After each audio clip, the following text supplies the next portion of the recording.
तो हेलो दोस्तों, कैसे हैं आप सब लोग। आई होप आप सब लोग बहुत अच्छे होंगे। तो स्वागत है आप सभी का मेरे यूट्यूब चैनल फॉरेंसिक ज्ञान पे। तो चलिए बिना किसी देरी के आज हम बताते हैं। आज हम पढ़ने वाले हैं narco analysis. Narco analysis forensic investigation की सबसे कंट्रोवर्शियल टेक्निक है। तो चलिए आगे बढ़ते हुए बिना किसी देरी के हम स्टार्ट करते हैं। अब इस बात करते हैं मीनिंग ऑफ नार्को एनालिसिस। इसका मतलब क्या है।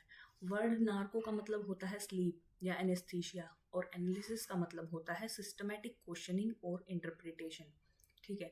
नार्को एनालिसिस एक ऐसी टेक्निक है जिसमें लाइट सेडेटिव ड्रग्स का यूज करके सब्जेक्ट को सेमी कॉन्शियस या हिप्नोटिक स्टेट में ले जाया जाता है। इस स्टेट में सब्जेक्ट फुल्ली अनकॉन्शियस नहीं होता है और ना ही फुल्ली कॉन्शियस होता है। तो लॉजिकल थिंकिंग और सेल्फ कंट्रोल उसका बस वीक हो जाता है। इसलिए और इसका मेन ऑब्जेक्टिव क्या हुआ कि सब्जेक्ट की जो रेजिस्टेंस है क्वेश्चनिंग को लेके वो कम हो जाती है।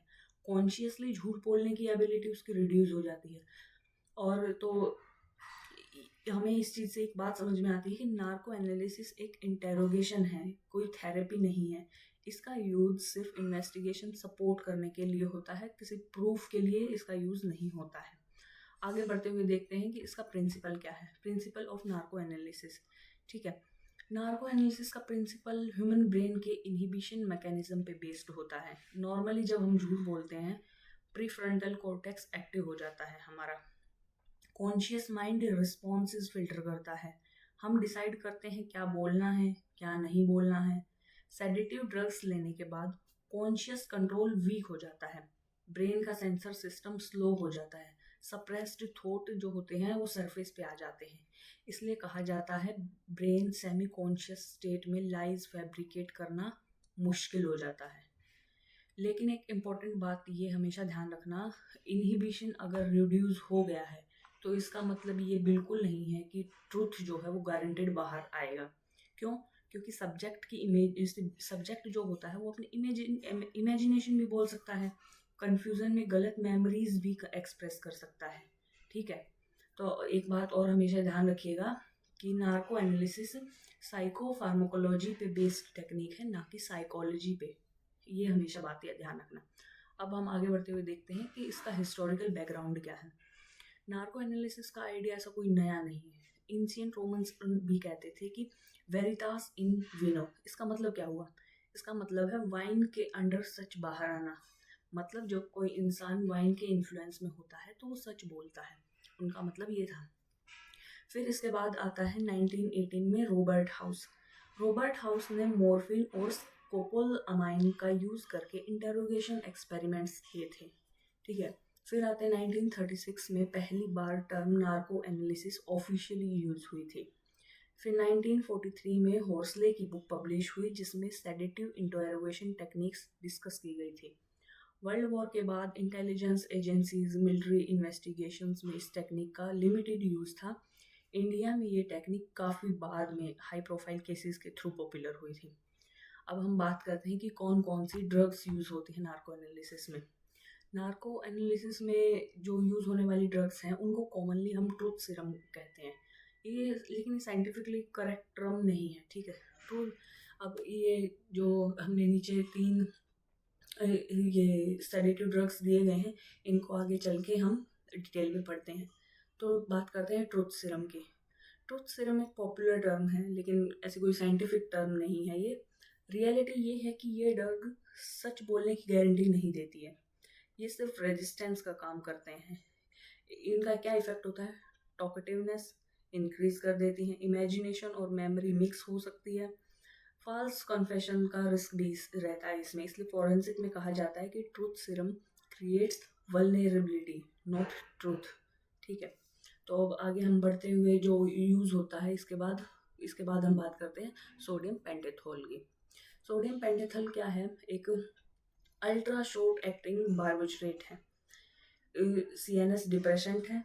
रैपिड मतलब कब तक अपना असर दिखा देता है 30 to 60 सेकेंड में, यानी कि मैक्सिमम 1 मिनट में ही अपना असर दिखा देता है।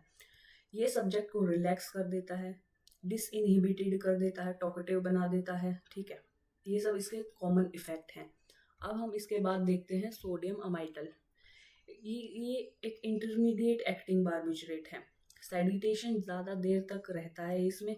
इसलिए अमाइटल को इंटरव्यू भी कहते हैं, अमाइटल इंटरव्यू भी कहते हैं। इसका use psychiatric interviews, memory retrieval में भी होता है, ये बात याद रखिएगा। फिर अब इसके बाद देखते हैं स्कोपोलामाइन। स्कोपोलामाइन ये एक एंटी कोलर्जेनिक ड्रग है, ठीक है। ऑटोनोमिक नर्वस सिस्टम को इफेक्ट करता है।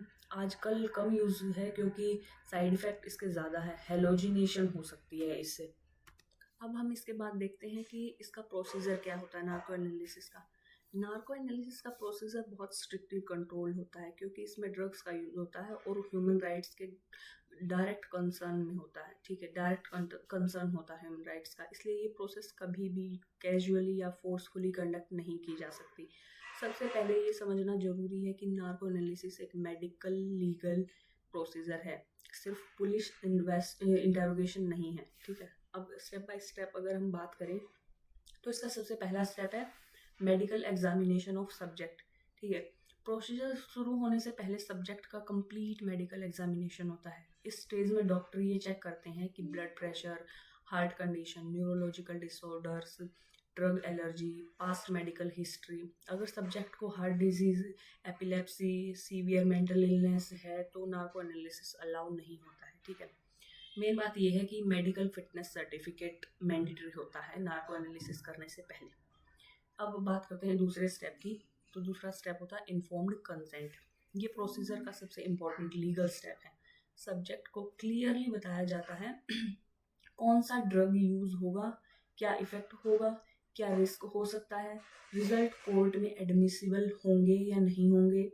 कंसेंट रिटन होता है, वॉलेंट्री होना चाहिए, बिना प्रेशर के कंसेंट होना चाहिए। अगर कंसेंट नहीं है तो नार्को एनालिसिस इलीगल माना जाता है।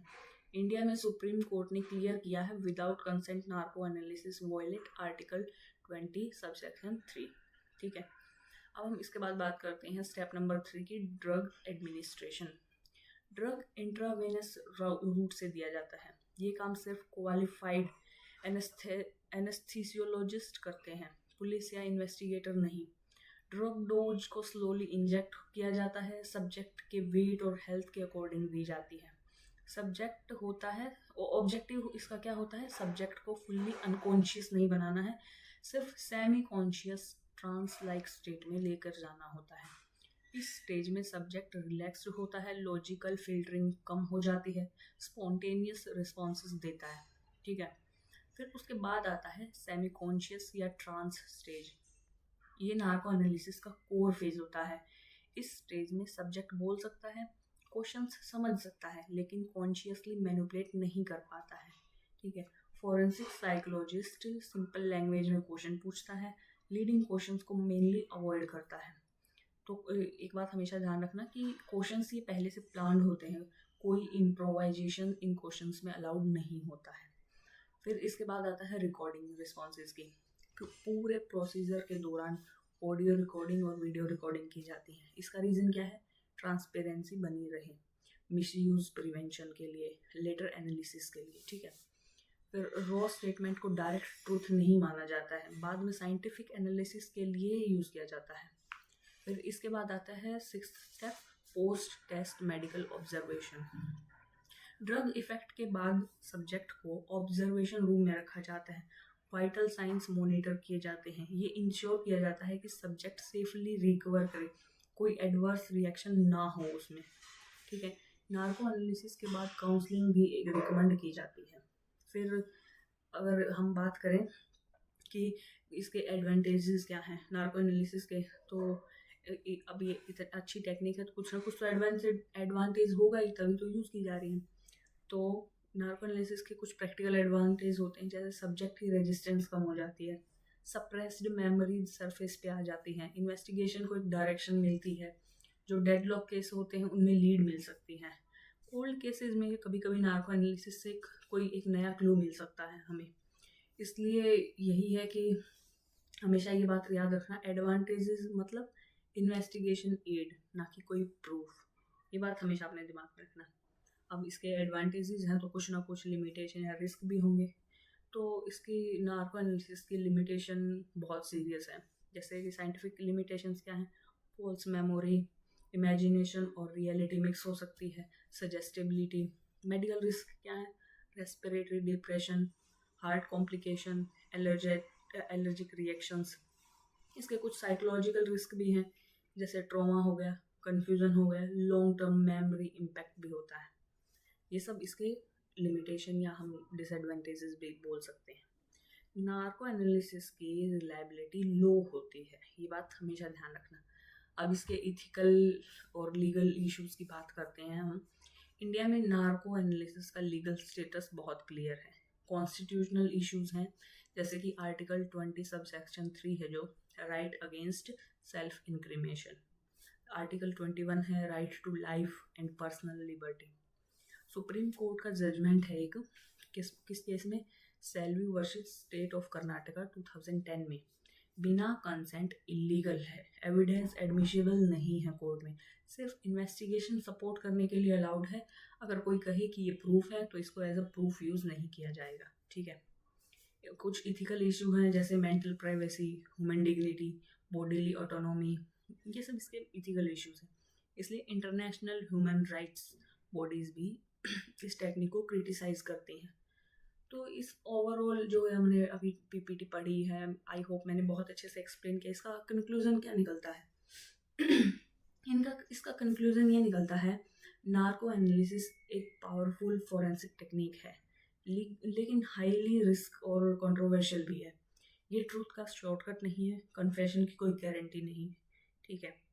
तो नार्को एनालिसिस सिर्फ सपोर्टिंग इन्वेस्टिगेटिव टूल है, फिजिकल एविडेंस और कोरोबरेशन के बिना मीनिंगलेस है। इसलिए मॉडर्न फोरेंसिक साइंस में फोकस किया जाता है साइंटिफिक एविडेंसेस पर, डिजिटल फोरेंसिक पर, न्यूरो साइंस बेस्ड टेक्निक पर ज़्यादा शिफ्ट हो रहा है ना।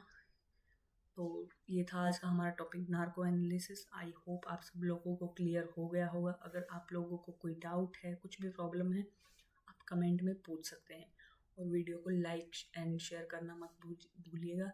हमारे चैनल को सब्सक्राइब कीजिए और हमारे इंस्टा हैंडल को भी और हमारे व्हाट्सएप चैनल को भी ज्वाइन कीजिए for future updates and daily notes. Thank you.